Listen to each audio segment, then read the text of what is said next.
working with China ever since. I advised foreign investors entering China and worked with the Chinese government, drafting the regulations that made it happen. In the 1990s with globalization, I helped China reform state-owned enterprises, turning them into multinational corporations that would compete on the global stage. In the past decades, I advised on environmental policy that would help China become the world's leader on renewable energy. I have not just observed, but also participated in each stage of China's reform and opening. Now, it's time to tell the story of these past 40 years of reform and opening that has made China the global economy that it is today. It is not about looking back, but learning how we got here and looking toward the future that we will create together. Join me, Laurence Brahm, for China, 40 years of reform and opening, and marathon talks with behind-the-scenes stories from the experts and innovators who are the change that China will be.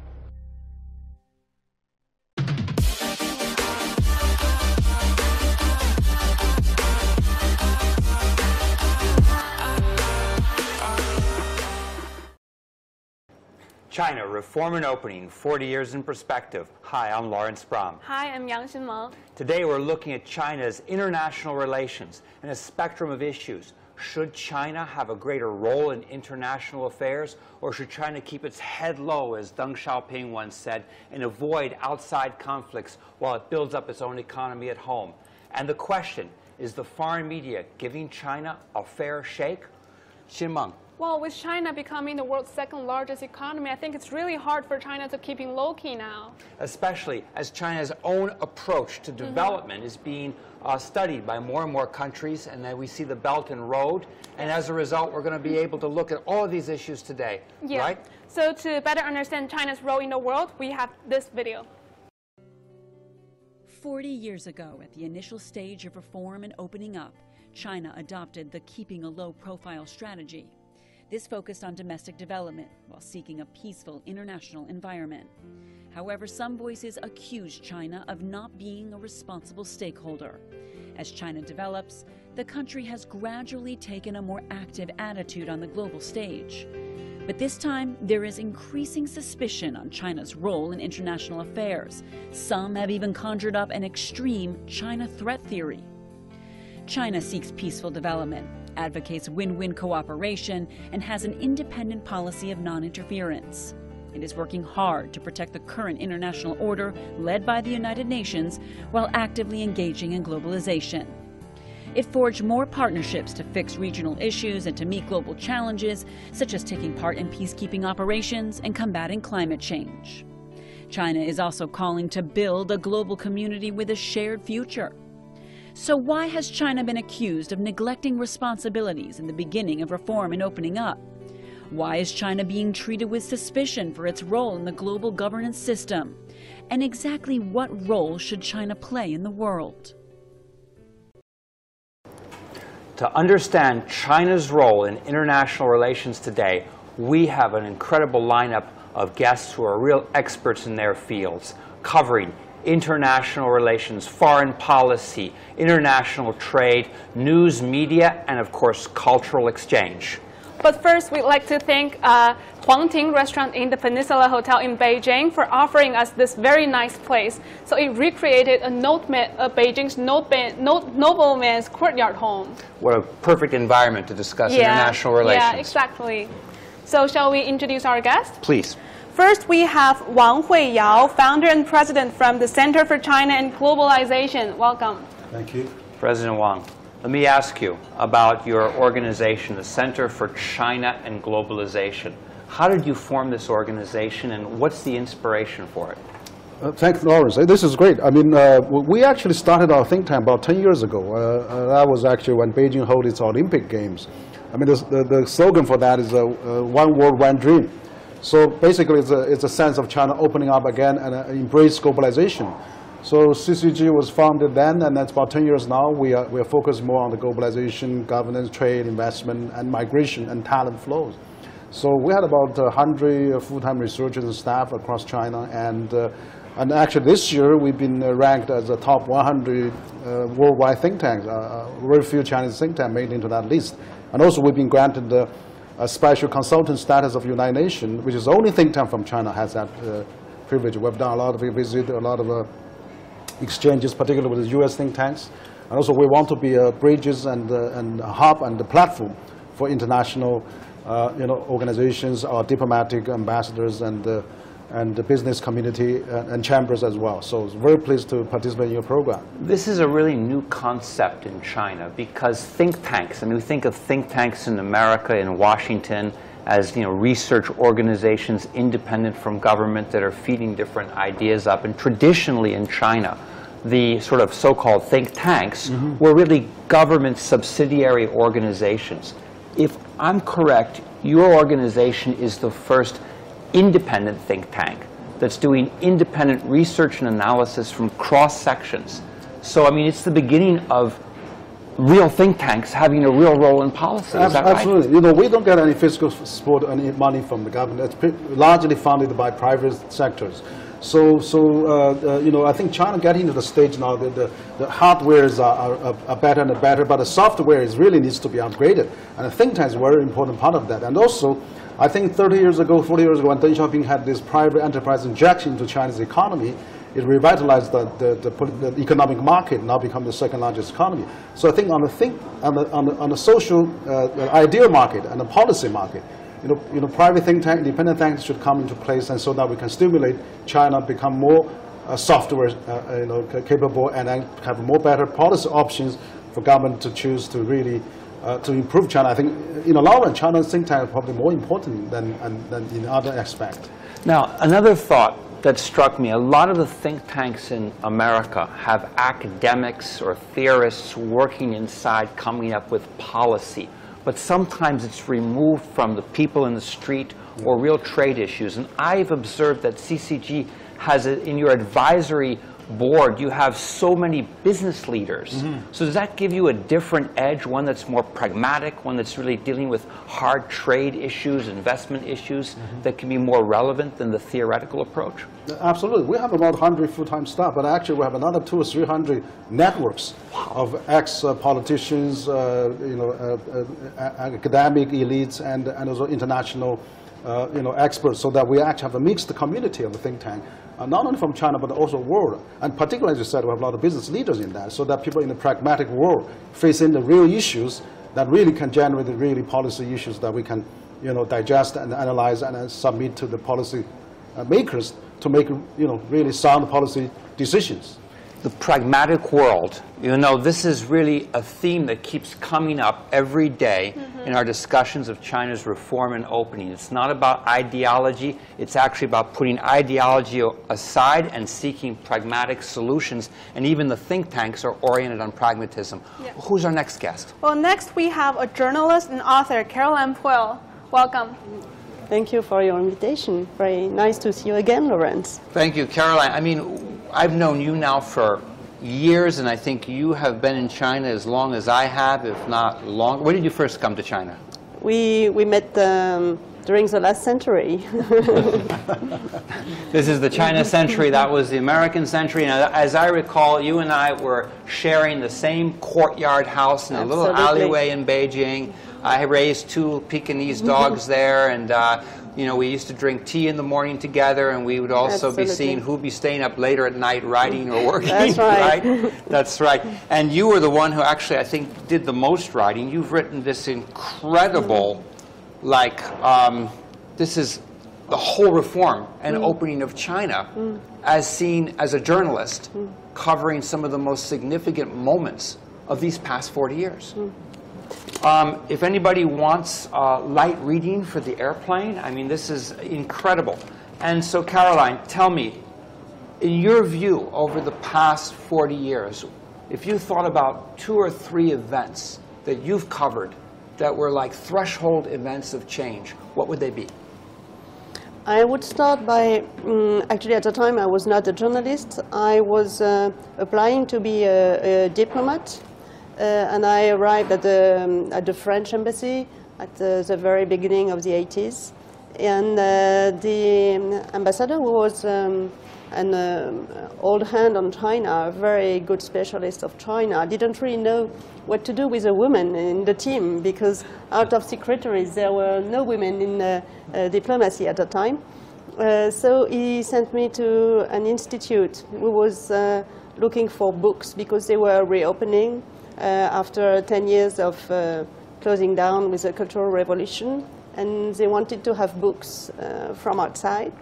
And I met them, and this university was the University of Diplomacy, 外交学院. And I remember very well that meeting with them, because I could feel the energy and the willing of transformation, of course of the students, but also the teachers and all the team. And that very day I really thought, oh, things are really going to change in that country, because they really want to. And they have a vision on a long time step. So we were at the very beginning of Deng Xiaoping's reforms at that time. And so that would be the first point. Let's try to find another event later. I would maybe remember one very early morning by the central station here in Beijing, at the very beginning of the 90s, probably 93, in winter. There were trains coming, and a lot of people going out of it, and they were the first migrants coming from the countryside to find a work in Beijing. And they had this, of course they were lost in the way, they were also a bit seeing stars, with stars in the eyes, because they were in the capital, but they didn't know yet what kind of life would be their life. And so they were just at the very beginning of a long, long road for them. And what would be the third thing? Let me see, something closer from us now, maybe.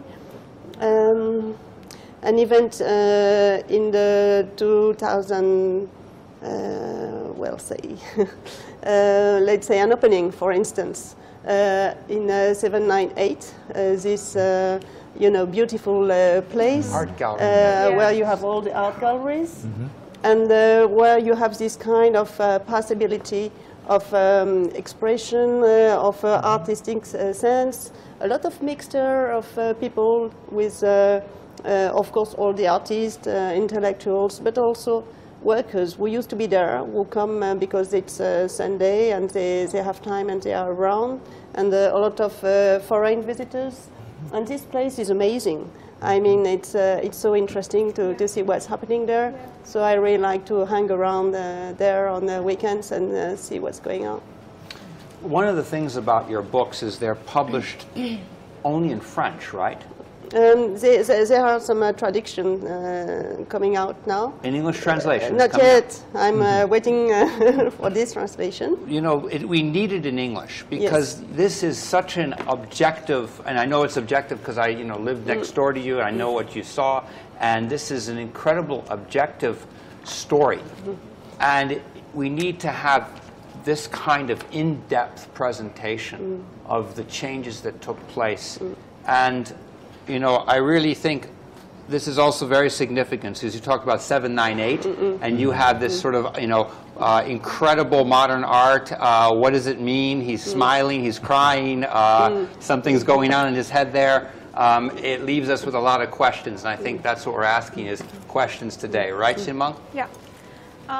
So next guest? Yes. Let me introduce Barbados Ambassador to China, Francois Jackman. Welcome. Thank you. Ambassador Jackman, I think this is not your first tour of duty in China, right? No, this is my second posting here. I came here in 2009 to open the embassy. I came as a young chargé who prepared the ground for the first Barbados resident ambassador to take up his posting in 2010.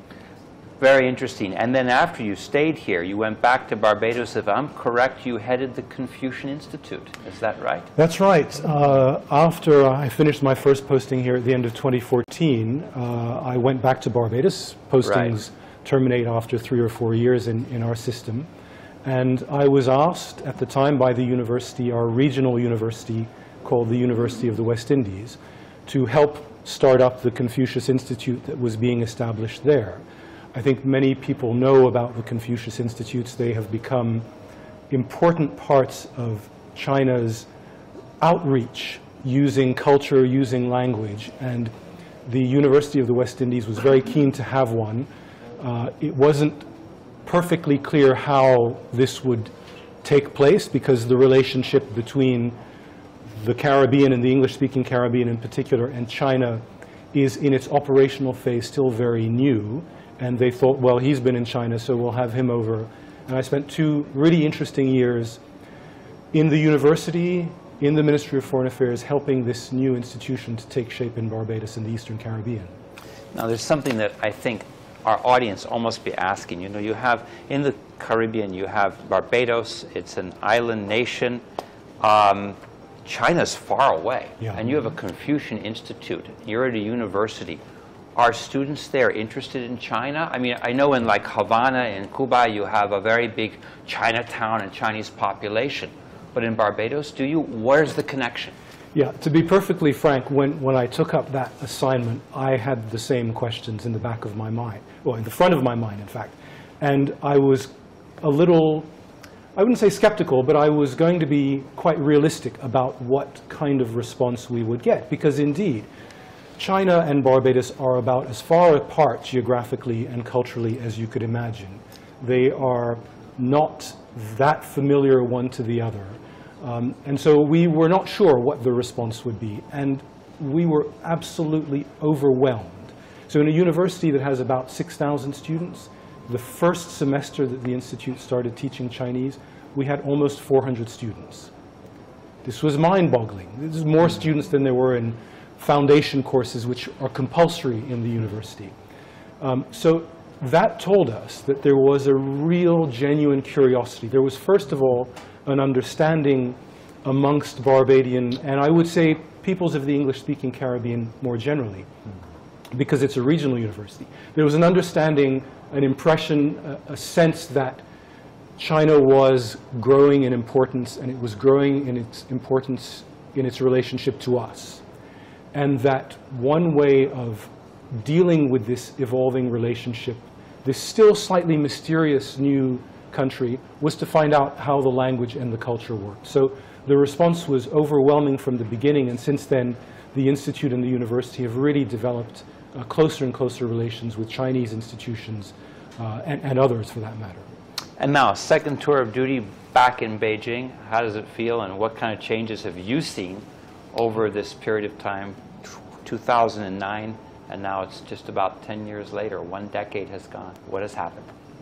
Well, I have to say I was worried when you did the introduction to the program and you described us all as experts, because I think all of my colleagues here are definitely experts, and I'm the newcomer on the block. But in the period that I've seen, felt, experienced China, there's a great deal of continuity. One can see what was going on 2008, 2009. One can see some of the fruits, some of the fruits that are there to be had. There's also, I think, a new dynamic in particular, and this is from my perspective as a foreign policy practitioner. I think there's a new dynamic in China's outreach towards the world, and you hinted at this in your introduction. One feels a greater degree of confidence, new tools are being used, and frankly, again, just thinking of Barbados, the volume of activity that occurs between, say, China and Barbados now as compared to 10 years ago, in just trade, for example, it's quadrupled in volume.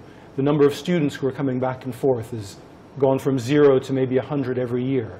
So one feels, from my part of the world, an increase in the intensity of the relationship, which requires both of us, both sides, to figure out how this is going to work in a mutually beneficial and balanced way.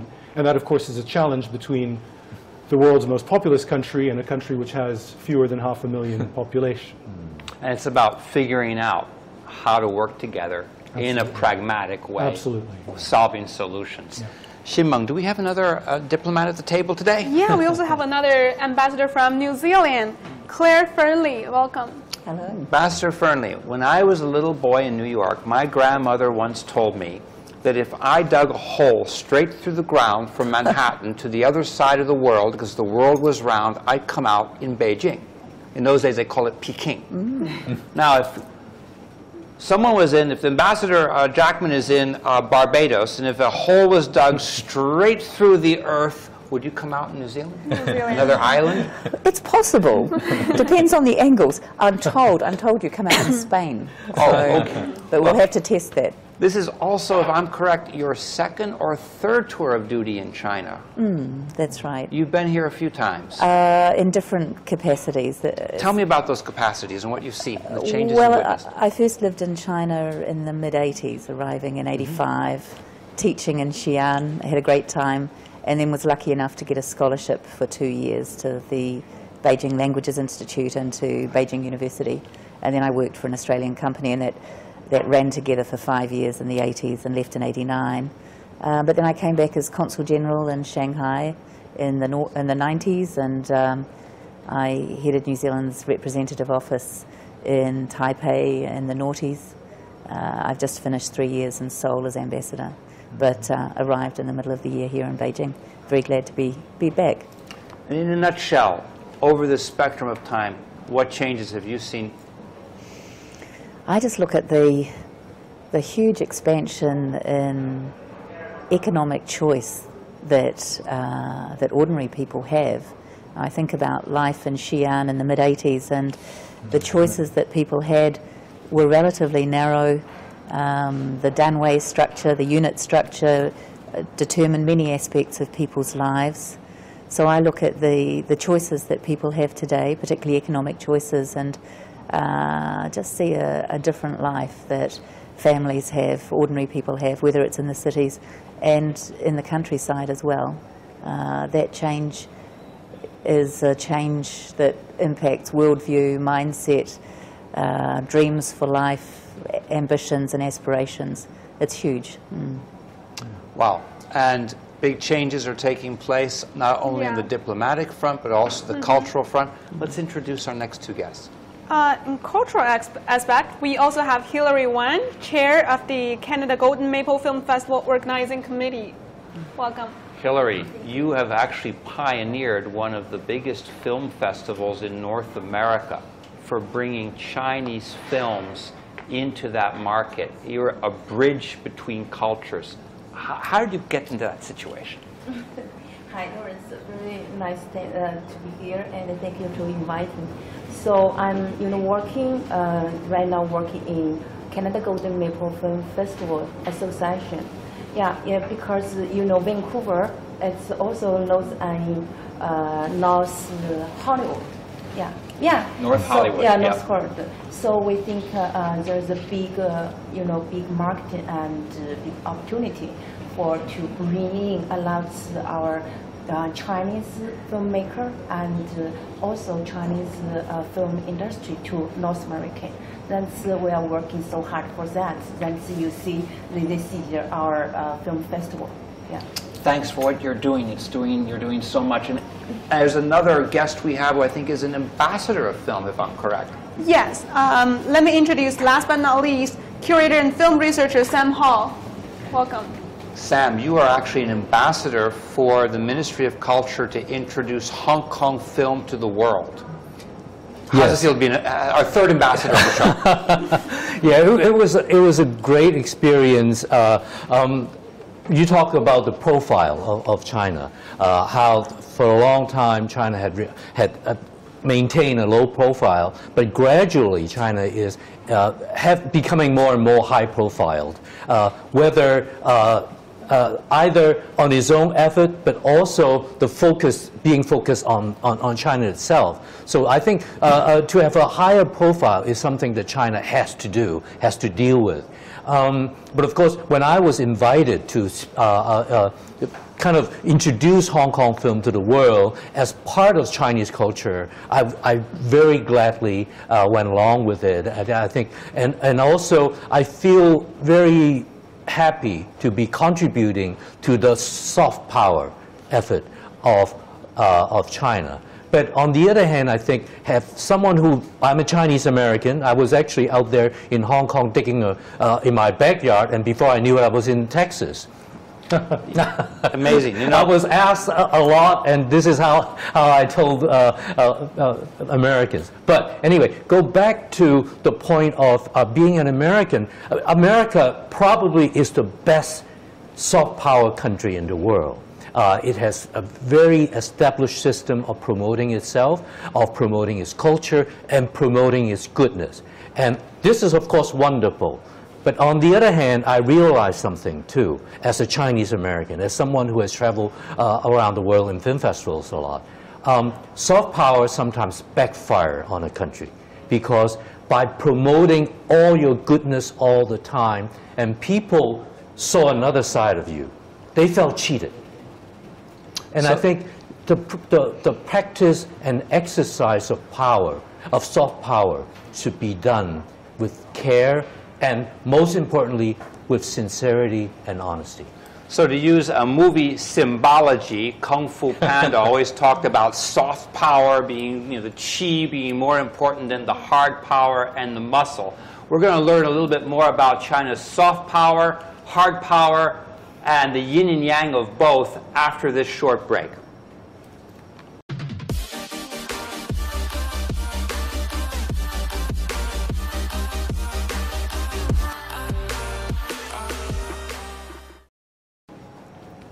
We ended on talking about hard power versus soft power. And Deng Xiaoping back in the 1980s said China should keep its head down, be low-keyed, clean up its house first, build its economy, and worry about being an international star a bit later. Now, as China is the second largest economy, is it time for China to take center stage and be a powerful influence in the world? And how can China best do that? Caroline, you've been covering China international relations all these years. What do you think?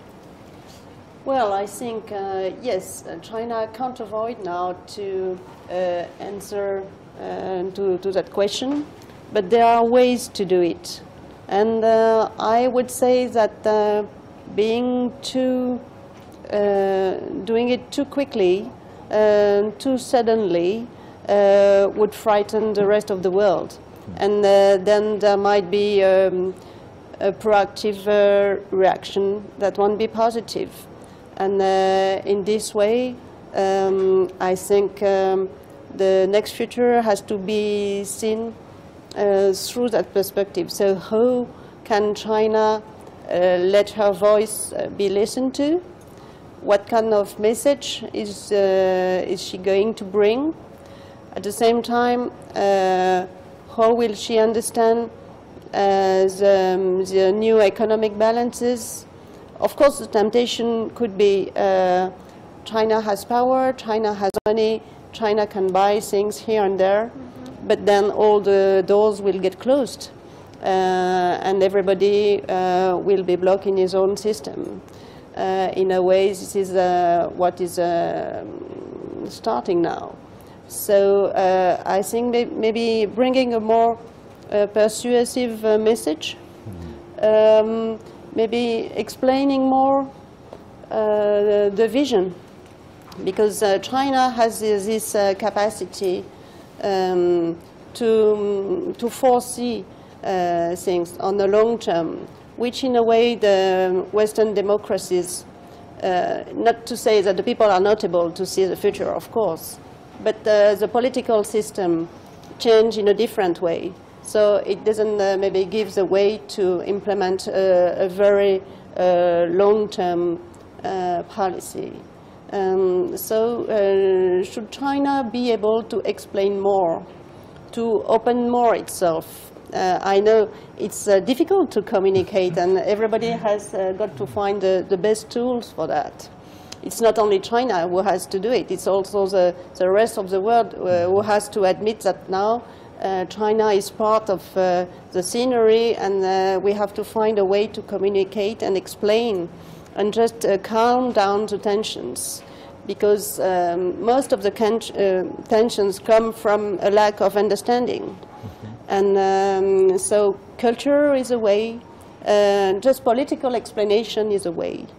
And also maybe finding an economical way to get interference into the two worlds, but not being too, how would I say, maybe not too provocative towards the rest of the economies, because otherwise they will be frightened. I can take an example on some countries. When you have some strong investments, private investments coming suddenly to a country, this, of course, on the very first beginning, will please the people because money is coming and you have capacities. But then, if most of the local industries are bought by the same person or the same group, then the people will react differently and be frightened and be tempted to close the door. Investment, not monopolizing. Opening doors, not closing them. And closing them seems to be a trend now. We've got Brexit. We've got Donald Trump building walls around, dividing people. We have a situation of decoupling from globalization. And your think tank is the Center for China and Globalization. What's the road? What's the pathway forward for China? Yeah, I think you have raised a very good question. 30, 40 years ago, when Deng Xiaoping said, keep the low profile and develop your own economy, which I think is still largely true. But however, objectively, China has outgrown a bit now. I mean, now China contributes about 30%, over 30% of world GDP growth, and becomes the second largest economy of the world. I think, historically, China is always the philosophy. Confucius has always been neutral, China, not taking too much on the side extreme. So I think that right now I agree with our friend who is saying that the communication is really the key. China has been growing, but then how to be shown as a positive, really a great contributor to the world in all aspects. It's really a big, it's a new learning. It's a new exercise. It's actually a new course. So my think tank, actually, we've been studying a lot of those things. How we can better communicate with the outside world. How can we really tell better the Chinese stories, and also probably sometimes we don't emphasize too much Chinese characteristic. Maybe trying to seek more common ground with the rest of the world. And I think China can do that. So I think China has the economic capacity now, and also infrastructure. China has built up an incredible infrastructure in the last 4 decades, unprecedented. I'm also surprised to see that. So, and furthermore, I think that China has been, 100 million people traveling around the world, and so there's other aspect of that. So, the thing is now, I think the world is probably also needs to see China is a positive factor, because after all, China has been, not becoming another North Korea. I mean, luckily, or Iran or whatever. So it's really, keeping the stability and prosperity of the world. And then, yeah, China's the path is a little different with the rest of the world. But as Deng Xiaoping said, it doesn't matter is white cat, black cat, as long as it catches mice, right? I mean, if we can leave 800 million people out of poverty, if they can contribute to the prosperity of the world, let's give them some time to really to see. So our think tank, actually my belief is that it will be a converge. The human so the destiny President Xi has proposed that we should build a common in a community of the shared future. So in order to do that, we need to have the community of the interests, we need the community of the institutions, we need the community of the values, we need the community of the information. So if we have those blocks, being really universally, explained better, explained and communicated, then we can support this community of the shared future. So I think the great objective, like China is embracing the globalization, is something unheard of, even 10, 20 years ago. Mm-hmm. Now globalization is the mainstream, is the main theme. I think the direction is right, but how to do that, how to achieve that, how to implement that, is really we need friends and experts, and also common consensus that we seek from all our friends here. I mean, today is a great example of how we can do that. And I really enjoying the conversation. Yeah, I think, well, in terms of the low profile, I think it's been very, very interesting the way it's developed. Of course, I think the low profile that Deng Xiaoping encouraged and practiced have been was a great factor in China's success, because in a way, China was slowly, gradually building itself up without being too threatening. Because I think in a global world, when people see a threat, they will react. But on the other hand, it also fed into the stereotype of the Chinese people or even the Asian people as sneaky people who just do things quietly without you knowing. And before you knew it, they became so powerful. Ooh, they must be doing something very bad. And it fits into, and in fact, it fed into the racism against Asian people. I think in many ways, Asian Americans is the kind of thing that we encounter on a personal level, because Asian Americans has always been discriminated historically in America. But instead of protesting or very strongly like other minorities, we just lower our head and do our work. We build ourselves. We concentrate on education, and we became the model minority. A positive term that carries a lot of negative implications. And I think it's the kind of the same thing that China is doing.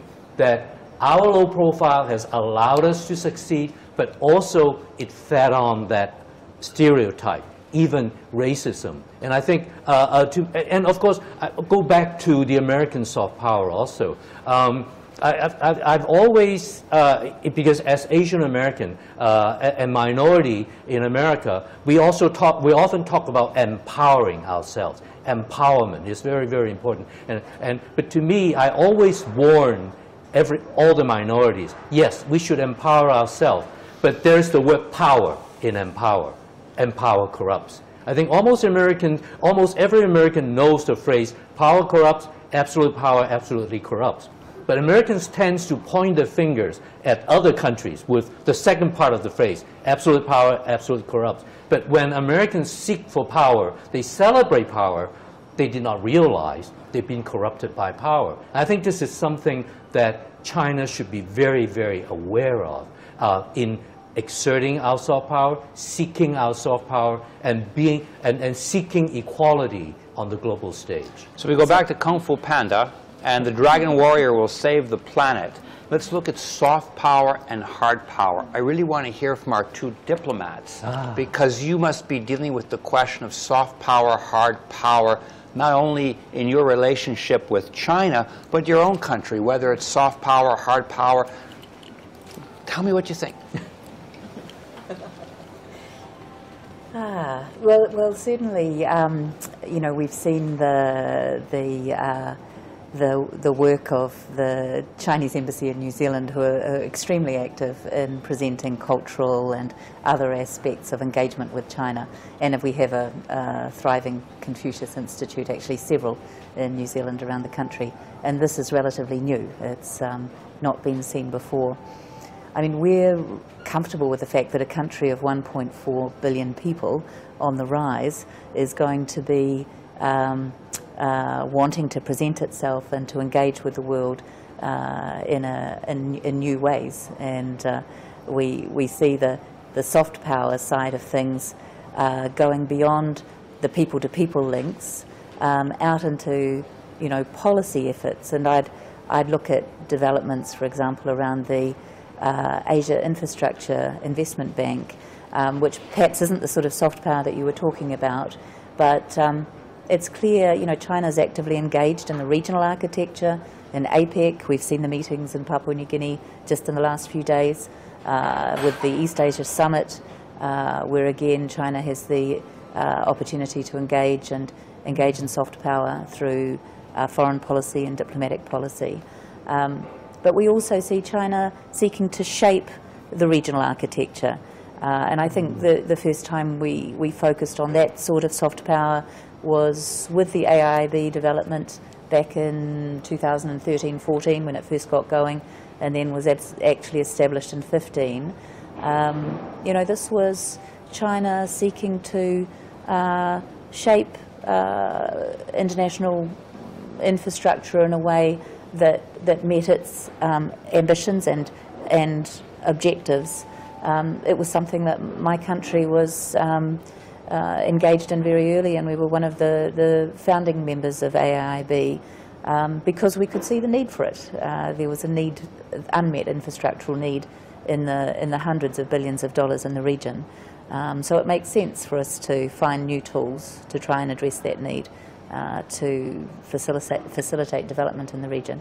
So, you know, soft power takes on all sorts of shapes, I guess. But beyond the development of a better understanding of China, beyond the development of language, I mean, now Chinese language is one of the most popular languages for study in New Zealand, very similar to Francois' experience. We have a Chinese Language Week where tens of thousands of New Zealanders get involved in Chinese language learning. There's a great degree of interest, and the government supports that. We need to be able to operate and conduct ourselves in the region, in the languages of the region, and be regionally literate. There's a phrase now, we often talk about China literacy, and it's not really talking about language or writing, it's talking about being able to conduct yourself in the region in a way that allows you to be effective and engage. So yeah, I mean, the soft power is certainly there. Was Rui Ali the founder of soft power for New Zealand? Do you know, and China? he may well have been. He may well have been. And I was just last month at the meeting for the year of the Gonghe Association, Gonghe Xiehui, which Rui Ali helped found almost 80 years ago, and it's still in great health. So I think that's a brilliant example of soft power, and soft power coming back this way from New Zealand to China. Ambassador Jackman, you are actually one of the keystones of the founding of soft power in Barbados with the Confucian Institute. Tell me, is that the soft power play of China, or should there be a Lao Tzu Institute? Should there be a Sakyamuni Institute? I mean, what's culture over politics? Well, I mean, the first thing I'd like to say is that without question, seen from the perspective, certainly of Barbados, and I think this is true more globally for the perspective of developing countries, that China's rise has overwhelmingly had positive effects.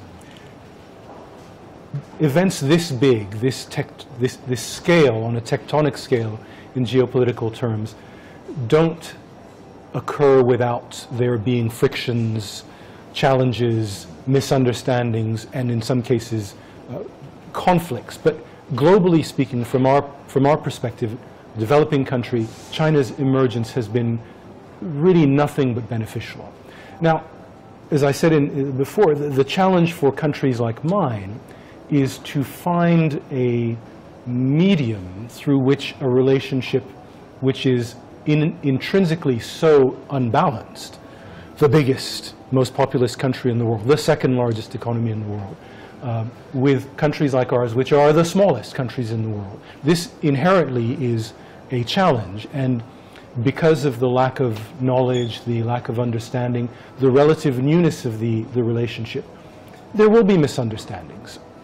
Caribbean people and Chinese people, Caribbean culture and Chinese culture are very, very different. But the kind of communication, the kind of exchanges that soft power in its best form permits, and which, if it's properly engaged with, as Ambassador of New Zealand was saying, also permits reciprocity. In other words, yes, we need to learn more about China in the Caribbean, but part of the process of developing this relationship requires, demands that China and other countries with whom we're developing relationships know more about us. And that requires people from the Caribbean to come to this part of the world to show their art, show their music, study, teach Chinese people about Caribbean research and history, so that the balance, as we were saying before, is critical. And it's not easy to find. And built in, as I said, to international relations, there is competition, there are differences of opinion, and I think one of the key things is to stay calm, think about the longer term, and keep the communication channels open. So about communications, I think that tomorrow night you're having at CCG, Center for China and Globalization, a program that's not about globalization, it's not about business, it's not about finance, it's about film. You have an American director talking about his films. Yeah. Is film, is culture actually a key bridge in soft power building? Absolutely. I think this is a marvelous. We're going to premiere the newly documented film by Oscar director and director. So it's about Better Angel. It's about China-U.S. relations and all those things. So even before the China and U.S. leaders summit, a week before that, we are having this documentary film. The U.S. ambassador will come, and a lot of Chinese friends are concerned and cared about China-U.S. relations, all coming. So it's really great. I mean, that's something we can say on a people-to-people level. There's still a lot of common interest and a lot of common aspiration to safeguard the good relationship. So this film, I think, will do. It's a typical example of a soft power that exchanges between the China and the U.S. It's such a people-to-people exchange. Basically, that's all the film is about. And I think we should have more of that, rather than every day we are hearing the spokesman person speaking all the time. Yeah. We should have more of that. And actually, Hillary, you are an architect of soft power bridge building between Canada and China with the Canada Golden Maple Film Festival. Are you Canada's soft power ambassador to China? Another ambassador in the room. I hope so. I'm trying. Yeah, I'm trying, doing very hard. So, as a Chinese Canadian living in Vancouver, Canada, I know a lot of Canada people, they very, interesting about our Chinese culture. So, we are working for artist and cultural exchange between Canada and China. So we want to build a platform and bring a lot, like we just talk about film, but a lot our Chinese film marketing and film industry, good movie to to North America, to Canada, and I know a lot of Canada people, they like Chinese movie, and recently a lot of very good Chinese movie in Canada. It's very popular. Yeah. That's building bridges. That's why we are, want to, we are building an international film festival. But because I'm Chinese Canadian, so I focus more about to bring a lot of our Chinese movie and our Chinese movie maker to North America to be exchanged. Master Jackman, I heard a rumor that you're trying to start a film festival, Caribbean China Film Festival, that's going to be another bridge builder. Can you tell me what you're going to do? Don't believe everything you hear, Laurence. No, but jokes aside, earlier this year, a group of Caribbean embassies here in Beijing, with support from our regional institutions back home, organized with the China Normal University, which has an annual student film festival. We organized a special segment for Caribbean films to be shown during this festival.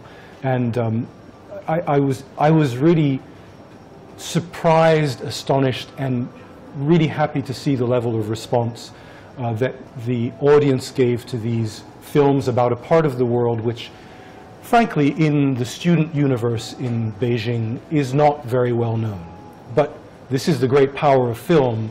Stories that are told have a universal quality, and the stories about growing up, migrating, family issues are all the same everywhere in the world. And so film clearly is one of the most powerful mediums that you could want in order to enhance that cultural exchange, going both ways, as you say. And certainly one of the ambitions that our group of Caribbean embassies here in Beijing has for next year is to build on this first experiment that we had. It's a very successful first experiment that we had. See how we can broaden it, maybe develop it into different areas, go to different places, and bring filmmakers from the Caribbean here, as well as invite filmmakers from China to the Caribbean.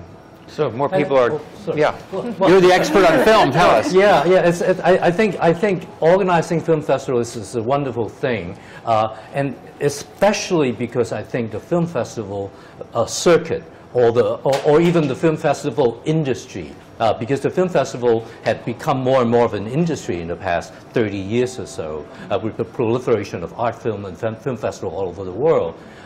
It's something very, very interesting going on, because for a long time, for example, Chinese cinema will be a very good example to point to the good and the bad of film festival. For example, the fifth generation Chinese film, Chen Kaige, Zhang Yimou, films like Yellow Earth or Raise the Red Lantern.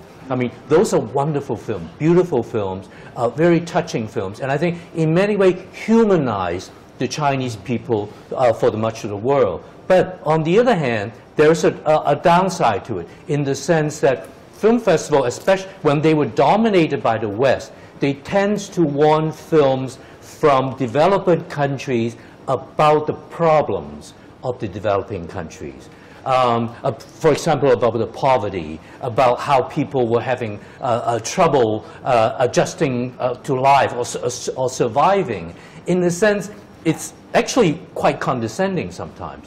For example, the Philippine cinema had been very, very successful in recent years, winning the Grand Prix in Cannes Film Festival. But now Filipino critics themselves are using the phrase poverty porn to describe these films, because these are films made by Filipino filmmakers of the Filipino reality, the poverty in the Philippines. But it appeals to the condescending and superior feeling of the West, of the developed world, which in some way contributed into the inequality, even widens the gap. So it's very, very interesting in that film festivals, art films like this from developing country tends to at once narrows the gap, but broadens the gap. Once again, the yin and yang. There's yin in the yang and yang in the yin. And that's why I think film festival, like organized by Vancouver and by Barbados, is a wonderful thing. But on the other hand, when it comes to soft power, when you do that, you trigger suspicion. People say, oh yeah, you organize this film, so you are telling me what you want me to hear. And there is some kind of a rejection and some kind of suspicion. And I think for the Chinese people and the Chinese culture and the Chinese government to promote our soft power, we need to be aware that there's always some suspicion when we try to promote our positive image. Well, the question here is suspicion or building trust. How can culture be a new soft power for building relations and breaking down misperceptions? If you want to know more, stay with us after this break.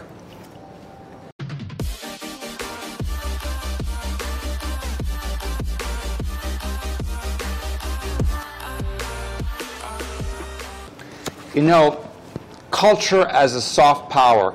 Caroline, some of the most poignant interviews you did over the years were with China's artists and the insights that they gave into change. And you were able to, through the artist's eyes, tell the story of the trials, tribulations, and dilemmas of China's reform and opening. But tell me, do you feel the Western media is giving China a fair shake? Or is it seeing the world through, we often hear, as said in the Chinese media, through tinted lenses? Yeah, I'm afraid to say it's a difficult point, because I would say that most of the journalists who are based here do their job honestly and try their best. The difficulty they have is to convince their headquarters of the veracity of the facts that they have in front of them, because most of the time the decisions are taken, of course, in the headquarters by people who never went to China, who have constructed their own vision of China through what they read, and which is different from reality. And I would say also there is a phenomenon of acceleration of the transmission of the information.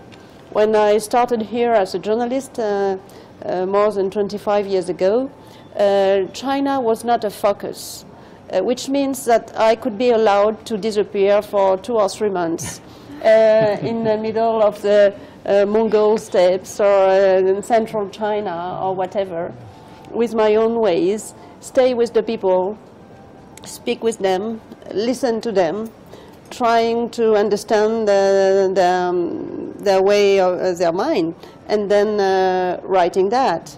What is Mr. or Mrs. Wang thinking in the middle of Henan? And it's interesting. It helps to understand what is China. But today it's no more possible. The journalists are under very strong pressure from their headquarters. They have to give back their copy in a few hours. They don't even have time sometimes to go to make interviews, or very quickly, or through email, and very often they have to take things from the web. So you always have the same kind of information running around. So I think, of course, you still have some very good publication who do their job and would take time and who will go deeper. But you have a kind of influence of course, through all this internet system, which means that you still have this pressure for doing quick, doing like the others do, whereas what we need now is some kind of taking time and putting the problematics into the big picture to try to understand them better. Now, do you feel at times that there's a perpetuation of stereotypes? Is that driven by the speed with which we're living in the internet age, or is it really editorial policy at headquarters is playing up to political or other interests that's trying to perpetuate different types of stereotypes? You have both. You have both.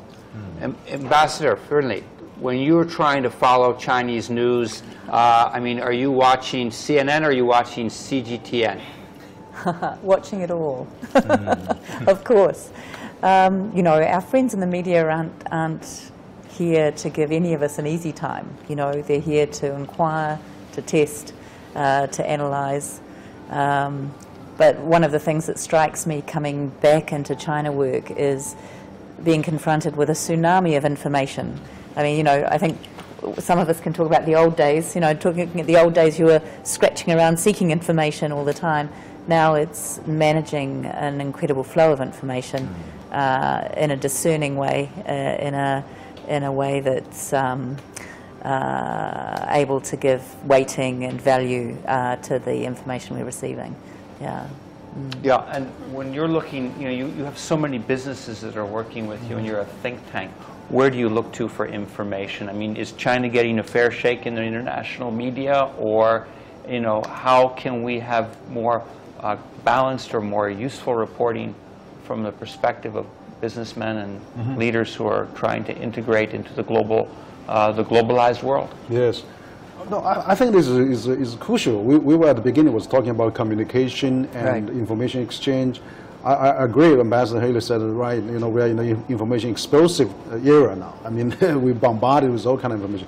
But I think credible, authoritative, and also credible information is still very important. The more we have more information explosive, but then we need more credible information sources. But I think one of the fundamental problems that we are having now is that we probably do not have enough deep communication understanding. And also, I think that, for example, there's about 100 million people traveling around. At least 50 million went abroad every year. But there's only 20 million foreigners coming to China. So we hope that we can have a balanced exchange on that. I think in the early in 90s and the beginning of the century, we have particularly during the Beijing Olympic time, a lot of foreigners coming to China and understand. But now, we see the growth trend has been flat. So I think there are probably many reasons for that. But we really need more exchanges and face-to-face dialogue. People are afraid of meetings. Why do they meet? They will really, dissolve a lot of stereotype of image. So that's why I'm very concerned about this. That we hope that still the trend of a student exchange. It's still, China have 600,000 students going around the world every year. Where we have very less people still foreigners coming to China. Altogether, it's only about 200,000 foreign students all the time is taking degrees in China. Whereas China every year has 600,000 going abroad. I mean, if you count people, there's about 2 million of them currently. It's about 1 to 10 times difference. So I think that is very important for the business community as well, for the media, for the student, people-to-people exchange, tourism, travel, so that if we have all fronted exchanges, the kind of standing will be better, the trust will be built, particularly the trust. I think it's extremely important that we have this. So the media will play such an important role that we hope that there will be more media coming to China, more Chinese media going abroad. So that I think CGTN and CNN and BBC and Fox News are, let's try to do a more objective, independent, views on that. And I think that will really increase the understanding of all of us. So particularly social media these days. I mean, that's also important. That you should we have a more social media. So I think, hopefully that we can have a more open environment for that, and then that will really greatly enhance the understanding of all the peoples.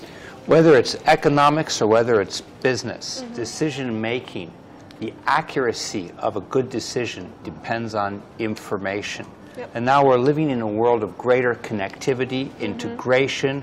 We're now also talking about the Belt and Road, which is really a kind of revival of the old Silk Road, but now it's with infrastructure, ports, high-speed rails, and telecommunication. Should we be calling this the new Cyber Silk Road? Cyber Silk Road? Yeah. Yeah, that's what I thought. So China has initiated a lot of projects in recent years to spur economic growth and also to fulfill its international obligation. So here's a video to show how China has initiated a lot of international cooperation in various ways.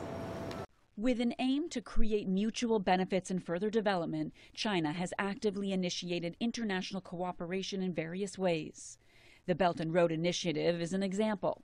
Over the past 5 years, the country's total trade with participating countries has exceeded $5 trillion.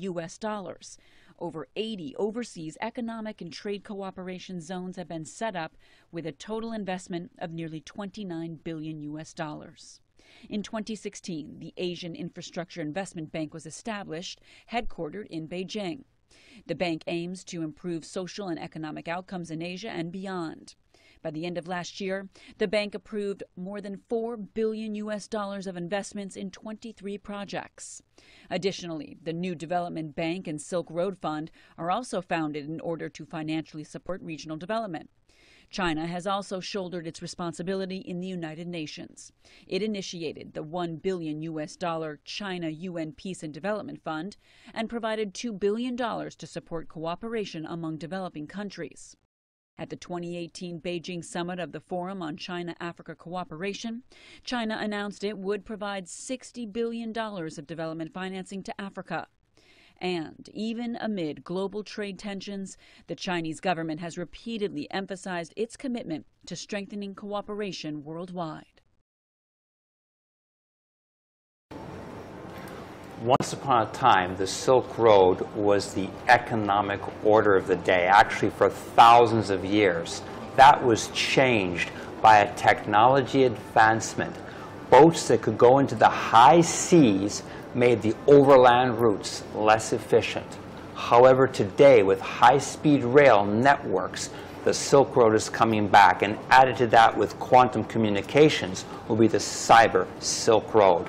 Now, is this going to be a new global architecture, a new economic order? How is it going to affect international relations? I'm going to come back to our guest today, and Ambassador Jackman, do you see the new Cyber Silk Road going all the way to the Caribbean?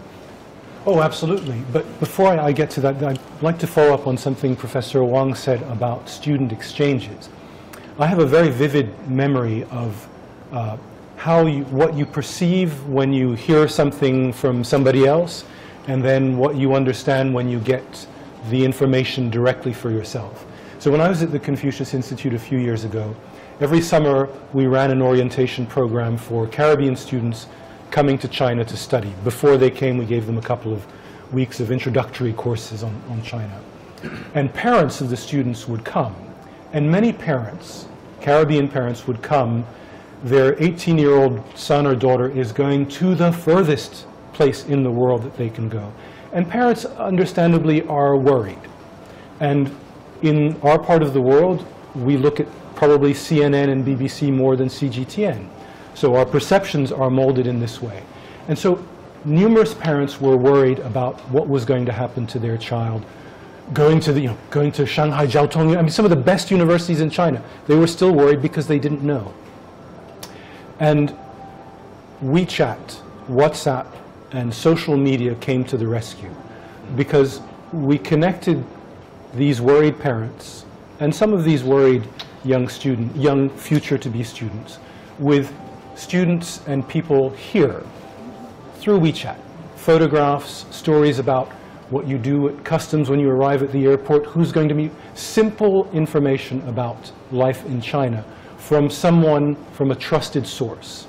And that really created not just networks of understanding and friendship, but it overcame the barriers of, let's say, information that was shaped in a particular way which may not have reflected the realities that individual Caribbean, Barbadian students and professionals live here. So that was really, to me, a powerful demonstration of how connecting individuals one by one with trusted sources of information, other individuals can overcome lack of information and prejudice. More broadly on the Silk Road, if I can just say, earlier at the beginning of this year, Foreign Minister Wang Yi went to Santiago, Chile, and he met with the foreign ministers of all of Latin America and the Caribbean. I think there were 33 or 34 countries from our part of the world there, including Barbados. And we agreed there that there was a declaration, there was a work program that was agreed to, that the fruits of the Silk Road, and in its many incarnations, cyber, education, infrastructure, financing, investment, should come to Latin America and the Caribbean. That Latin America and the Caribbean were, I think in the terms of the communique, a natural extension for the Silk Road, the Belt and Road Initiative. And so we've seen throughout Latin America and the Caribbean, as you have in Africa, growing levels of cooperation, not just infrastructure and construction, but also in other areas. And without question, this has become an important new part of our international posture in our part of the world. So more people-to-people connectivity seems to be core to this. Absolutely. And I think once upon a time, Ethiopia's president was just a student at Beijing Foreign Languages University, and that's changed and transformed the whole nature of African relations now that the African Union is in Addis Ababa. So it's an example of how those relations begin.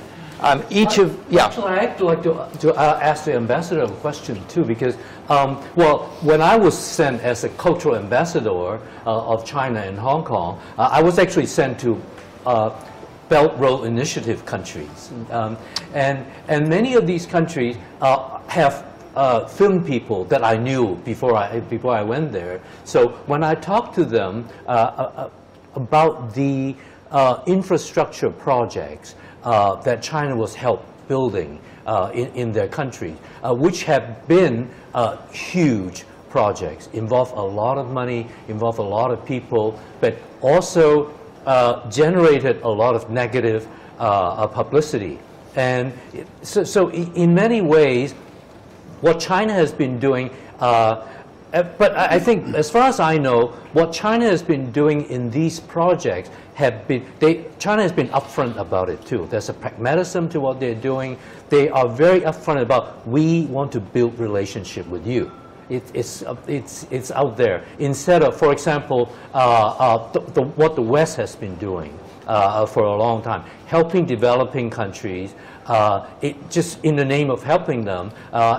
There's a book called Confession of a Corporate Assassin, actually about corporations who who were paid by American aid money for third world countries to develop infrastructure, mostly white elephant projects that did not really help the people of the developing countries.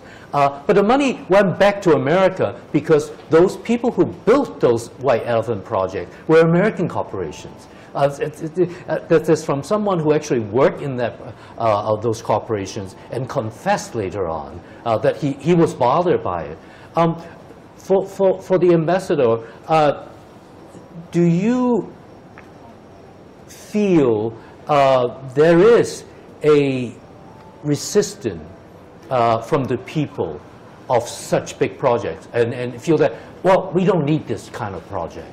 Or even do the people bought into this Western media portrayal of, oh, China is here building things, they were just exploiting these countries, exploiting their natural resources, and not employing local people. How do you deal with that?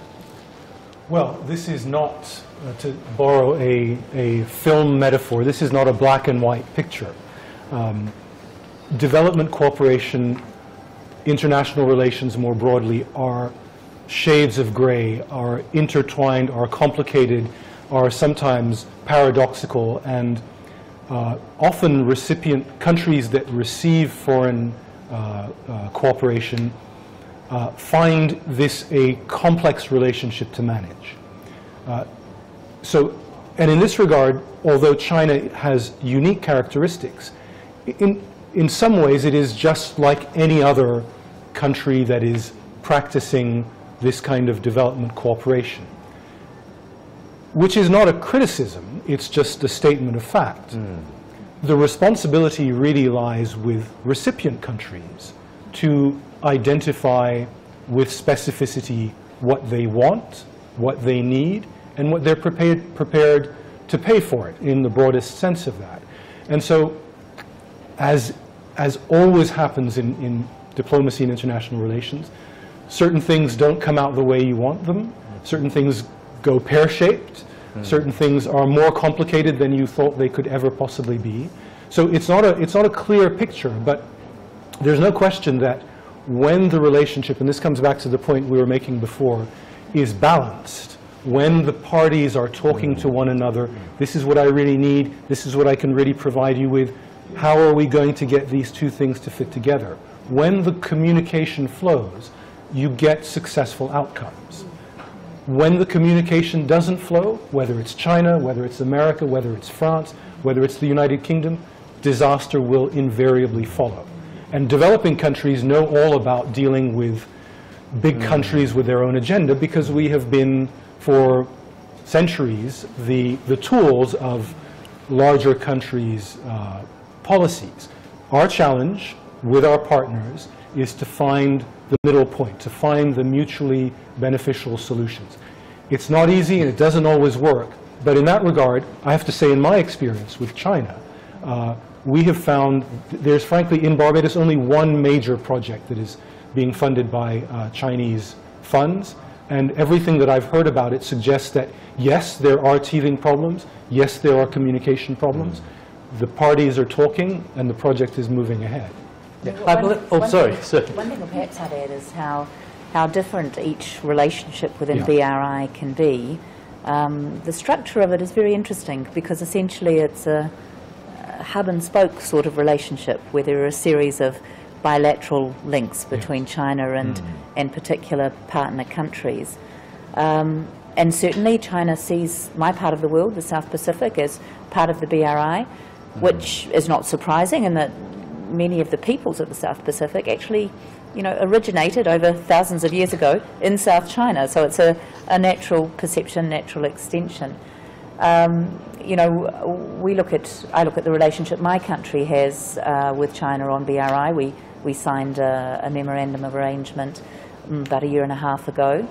And it's a very different sort of arrangement. We're not looking for infrastructural development through that mechanism in New Zealand, but we're talking about international best practice around BRI efforts, around greening BRI, around trade facilitation under BRI. So I think it's a creature that's quite hard to define in a way. It's evolved over the 5 years that it's been going, and I think it's still evolving. And I think each relationship within that framework is quite distinct. Yeah. Allow me to a quick point, because I love the ambassador's point about things are not black and white, because I just finished curating and presenting a program in Hong Kong on black and white cinema. And I always told my student, my audience, that black and white cinema is not black and white, it's actually gray. And the many shades of gray, yes. Many more than 50. Media coverage of China, is it black, is it white, or should it be gray? More yin and yang, more balance. To find out more and know more about the free flow of information on CGTN, join us after this break. 40 years of China's opening and reform. I look back, remembering the changes. In 1981, I came here as a student. I became a lawyer and economist, working with China ever since. I advised foreign investors entering China and work with the Chinese government, drafting the regulations that made it happen. In the 1990s with globalization, I helped China reform state-owned enterprises, turning them into multinational corporations that would compete on the global stage. In the past decades, I advised on environmental policy that would help China become the world's leader on renewable energy. I have not just observed, but also participated in each stage of China's reform and opening. Now, it's time to tell the story of these past 40 years of reform and opening that has made China the global economy that it is today. It is not about looking back, but learning how we got here and looking toward the future that we will create together. Join me, Laurence Brahm, for China, 40 years of reform and opening and marathon talks with behind-the-scenes stories from the experts and innovators who are the change that China will be. The Belt and Road, is it the China solution now being scaled on a multilateral level? To find out more, let's turn to our diplomats and get some insights.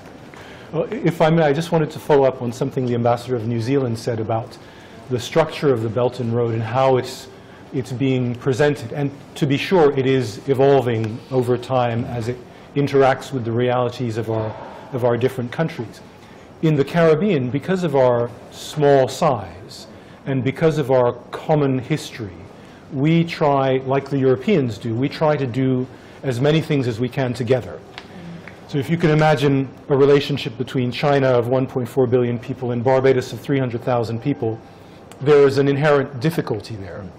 You're not getting as much value as you could out of the relationship if you altered it to be a relationship between China and the 15 countries of the Caribbean community. Still only 15 million people, but it's on a larger scale. And so one thing we've been telling our Chinese friends is, let's do this Belt and Road thing. Let's cooperate. Let's have this relationship. Let's enhance it. But let's look at, for our side of it, using the regional architecture, which we already have. We have regional development banks. We have regional universities. We have regional health facilities.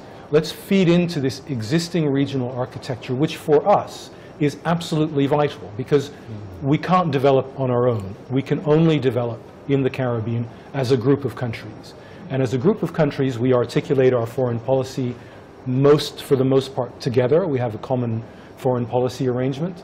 And so one of the key things that we're looking for as we move forward with the BRI is engaging, and I think this is probably true for the Pacific as well, is engaging our Chinese friends through our regional arrangements in a way which will produce greater benefits for China because they will reach more of us, but also will produce greater benefits for us because everyone will be included and the regional institutions upon which we depend will be strengthened. From Caribbean to the Pacific. Well, yes, in the last week there's been a lot of activity around BRI and in the lead up to President Xi's visit to the Pacific over the weekend. I guess the other point where where things come together around BRI is at the forum, the BRI forum that took place in May last year, and I believe will take place again in April in the coming year. And in some ways that does bring the process together. But it'll be interesting to see how it evolves, and it may well evolve quite differently in each region. Yeah, reciprocity is probably the key word, I would say, to this story of the new Silk Road. I remember last January when President Macron of France came to China, he had this image with the trains, because between China and Europe you have trains now through this new BRI. And the idea is that the trains should travel both ways with stock in it, not only one way. So this is probably one of the key things. Reciprocity is very important. And just before, I would like maybe to come back on this issue of the communication of China. Of course, when you want to communicate, you have to use your talents. And what is the key, I would say, good mark given by the rest of the world to China over what he did for the last 30 years is probably his capacity to take out of poverty more than 500 million people. And the rest of the world really admire China for that. But at the same time, you cannot implement the same model everywhere. You have to adapt it to new circumstances. So probably this could be a way, a political way that could be used. Speaking of inequality, because this issue of inequality now you find it everywhere in the world. Look at US, it's an issue. Look at Europe, it's the same issue. You have it all over Asia. So using maybe some of the tools that have been implemented by China, but of course adapting them, listening to each other, finding a way to adapt them to local situations would be a way. And I would add, just before the show started, we had discussions between the speakers, and we spoke of Europe and the way Europe has built itself on confidence, and how you had this unbelievable story of France and Germany, who had been opponents for centuries, and who finally decided to start this relation together. In a way, this is a bit the story of China today with the rest of the world. Not because there have been wars, but because there is just a lack of comprehension. So, of course, political engagement is essential for that, between China and Europe, between China and US, and this is just now the thing that has to be done. You used almost a Zen metaphor because you talk about this, the teacup half empty, half full, and you said the trains going from China, they're going to be full of goods or coming back empty. Are the trains half empty or half full? What's going to happen with China, Belt and Road, global trade? Is China products going to export to the world, or is it going to be an integrated relationship? I think, this is an excellent discussion. I think that the Belt and Road Initiative is really, after 30, 40 years of China development, and then China get a lot of benefit from opening up and support from outside world, foreign capital, foreign investment and talent and exchanges. Now, after those 4 decades of development, China, for example, infrastructure has been probably one of the most advanced developed in the world now. And then, so I think the government is thinking, how can we contribute to the world? The world helped us opening up and helped China prosper. Now it's China's turn to do something to the world. But also, you remember that after Second World War, probably the U.S. played a role, in setting up the, first generation of global governance, United Nations, World Bank, and IMF, WTO, and then, of course, also the Marshall Plan and the Europe reconstruction. But Marshall Plan probably is political, geopolitically oriented because of the Russian and the Soviet Empire there. But Belt and Road, I think, is really purely, it's really that China wants to see how we can better connect to the outside world. I think it's still in the 5-year stage. There's still a lot of defining, a lot of improvement and ideas. But actually, this initiative, I mean, one of the ambassadors actually told me, said, look, in the last 40 years, we don't see any major impetus from a major country in the world to either US or EU to really spur up the development of the world. Now China come up with this plan, which is great. I mean, so that we can have a startup capital. You know, Belt and Road, in my sense, I think Belt and Road is like a venture capital project. China is just an angel investor, put up the seed money, startup money. Let's have an A round, B round, C round. Let's have everybody jump in, and then so that we can, speed up and the development of the world. And the developing countries need that. So I think our think tank actually, we propose a lot of proposals. So we should have a business element to that. So our Belt and Road Summit should have a business summit alongside, just like a G20 does a B20, right? And also we should have international community of Belt and Road. We should have an international arbitration center in different parts of the world. We should also have a secretarial office in Beijing or in other centers of the world, so that people can access Belt and Road. We should have a more multilateral approach rather than bilateral. So I think there's a lot of things can be enhanced, can be improved. As President Xi said, that's very good already defined. Belt and Road is not a China project; it's a global project. It's not a solo; it's a choir. It's a collective singing. So it's a matter of how we can better communicate that message, how to put the framework and also procedures and international governance into that structure, so that we can really make Belt and Road the next 40, next 80, 90, 100 years project. It's not a few years project. It's Silk Road started 2,000 years ago. Now we just have another round of Silk Road started. Yeah. So you can imagine, there's maritime and there's land mass connectivity. It's such an important point. So one of the stories I can tell is that CCG was invited by European Union.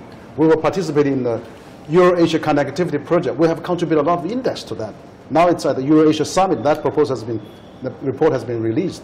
CCG has proposed that people-to-people exchange, more student exchange, more tourism, more cultural education, so that Belt and Road should have the human face of that as well. Not only the goods moving around, but also not only infrastructure, but people-to-people exchange. So it's a comprehensive project that we need to get wisdom of everybody to make this success.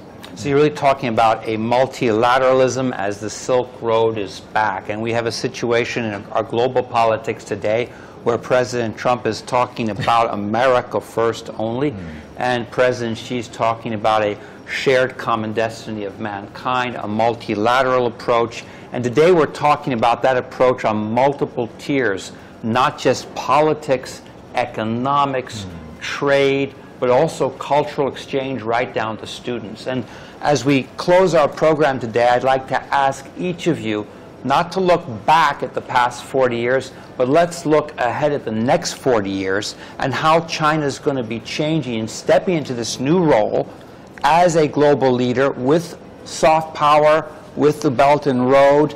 And let's begin with one of our soft power cultural ambassadors. As we go around the room, I'm going to ask each of you.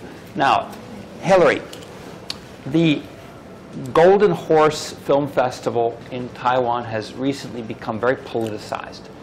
And as that's happened, I've been looking at the social media conversation. More and more people are saying that the Golden Maple Film Festival is going to be sort of the new platform for cross-Pacific dialogue of media and film, because Canada's neutral. There's just a complete neutrality around the film festival. Are you ready to step up and become the next Golden Horse Film Festival at the Golden Maple Film Festival? Tell me, are you ready for that? Okay, yeah. Laurence, yeah, I know recently what you talk about that film festival. So Canada Golden Maple Film Festival, as you said, is an international film festival. We are trying very hard every year and to bring more culture and artists into our platform to be exchanged. So in the future, we think we grow up to very big and we're more international, and as you expect, as our want to be to be very fixed, and for our filmmakers to use that platform and to exchange between countries, culture and artists. Yeah, we think, we want, and we try. Ambassador Jackman, is the cultural exchange, more student exchange, the key to soft power? It's certainly an important part of it, but of course soft power isn't just something that you decree and organize from an agency. It sort of emanates from the people and their ideas and the exchanges that they have. So soft power certainly has an important role to play, but it's something which in a way has an organic element which must be allowed to play out. And certainly as I think about, as you're challenging us to think about the next 40 years of the relationship, of China's role in the world and its relationship, in the case that I'm speaking of with the Caribbean, what seems clear to me is where 40 years ago China simply didn't figure as a main partner for us, it has now emerged as one of the main partners, and I can only see this trajectory going along similar lines. And my hope is that the relationship can grow into new and mutually beneficial areas, can take up the people-to-people, the economic, the commercial as well, but always ensuring, and this is a challenge for us with all of our relationships, because in our part of the world we are, as I said, we are so small, ensuring that there is that balance there. And the balance is something that you're constantly striving for, constantly working to get, constantly working to achieve. And as I said before, the best way for us to achieve this is through the regional channel. So that's how I'm foreseeing, I'm hoping, I'm doing what I can in my area to ensure that the relationship goes along that kind of path. The future of globalization, is it going to be a quantum cyber Silk Road? What do you see? Yeah, that's one possibility, but I still think that in reality that we now have 7, 8 billion people. I mean, unprecedented human-to-human exchanges. I remember when I first went to North America in the 80s, I have to travel from Beijing to Shanghai and stop refuel, and Beijing to San Francisco, Shanghai to San Francisco refuel, and then San Francisco to New York. It takes about a day and two to get to Toronto, So now you just have traffic, heavy traffic between across Pacific, Atlantic, everywhere. That's really the human exchanges and the tourism, student exchange, people-to-people exchange. I think that's really the greatest soft power, to really dismiss all the prejudice and the mistrust. So I think it's important that we have this kind of traffic not going to be stopped. If we're calling everybody a spy, then it's really dangerous. So we have to really maintain this momentum and keep the traffic of that.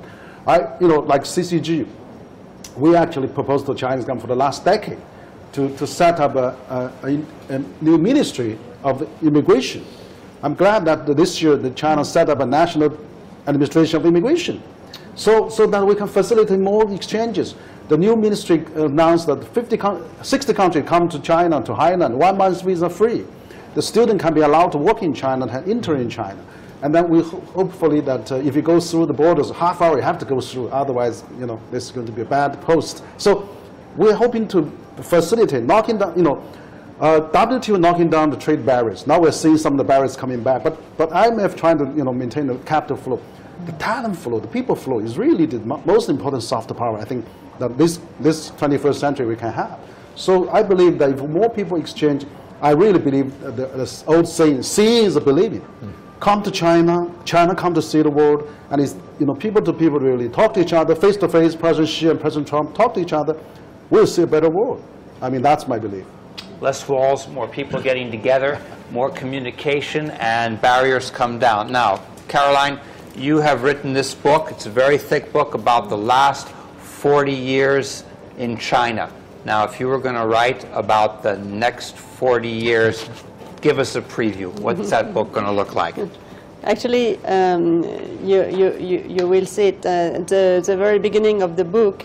I took a quote from Confucius that is, know well your history, understand well your history, and you will foresee the future. So this is also why I focused on the last 40 years to be able to explain. And starting from that point, I would fully agree on what has been just said. Some facilitation of immigration would be, of course, great. It's such difficult still today. I mean, most of the foreigners have to maybe fight for about a month, a year to get their visa renewed or whatever.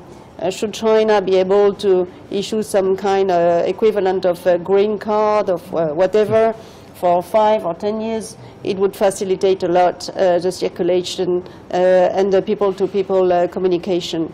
Another point, getting back to this issue of what we mentioned, communication, of course, freedom of expression is essential for that. And I don't think it will prevent it